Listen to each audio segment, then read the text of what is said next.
নমস্কার বন্ধুরা, আমার লক্ষ্মীচানা চ্যানেলে আপনাদের সবাইকে স্বাগত। আজ আমি কি শেখাবো দেখো, আজ আমি শেখাবো ওয়ার্ড বা শব্দ।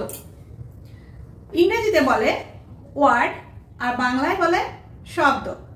তো আমাদের সবার আগে জানতে হবে ওয়ার্ড কাকে বলে বা শব্দ কাকে বলে।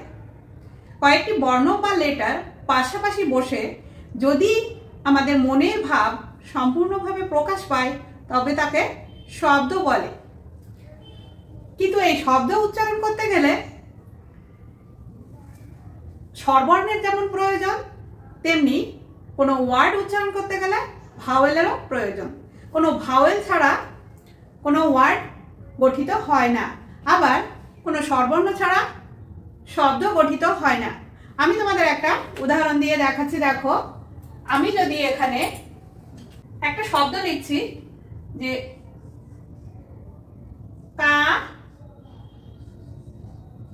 কা, তাহলে কাকা উচ্চারণ করতে গেলে কি আসছে? কাকা উচ্চারণ করতে গেলে ক যোগ আ যোগ ক যোগ আ, কাকা। কাকা উচ্চারণ করতে গেলে কি আসছে?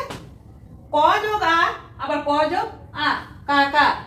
তাহলে এই যে ক এর পরে যে আকারটা বসেছে এটা হচ্ছে স্বরবর্ণ।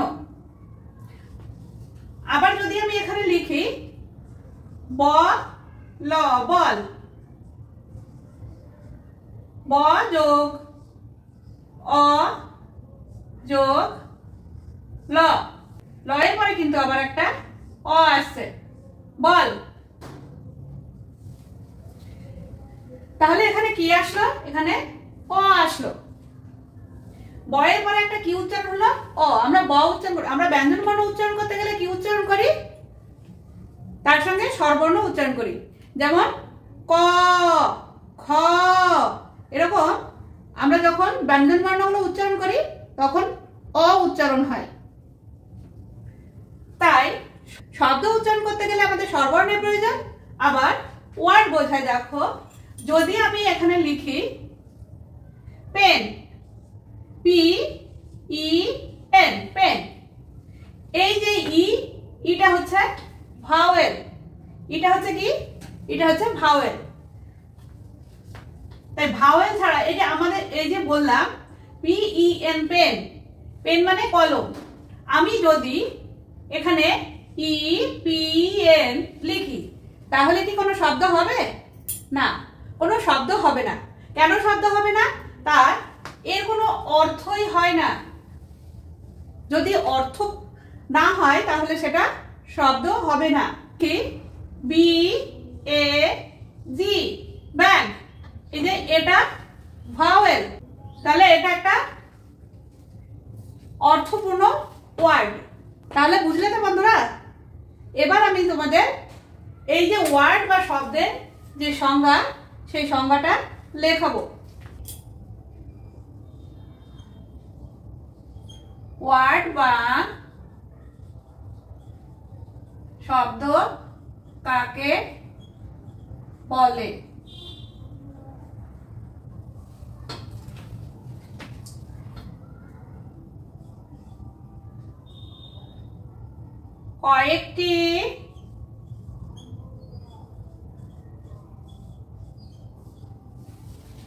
কয়েকটি লেটার বা বর্ণ।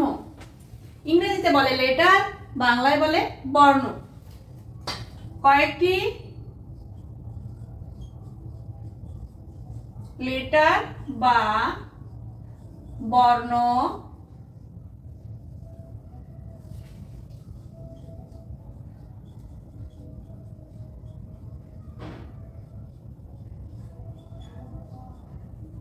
পাশাপাশি বসে যদি মনের ভাব সম্পূর্ণরূপে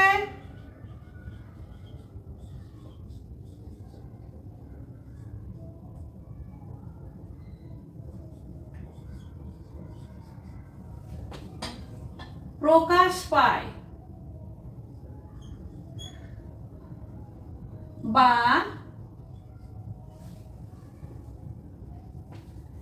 যদি তার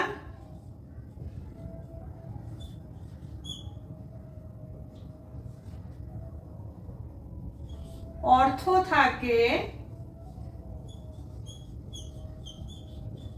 তাকে শব্দ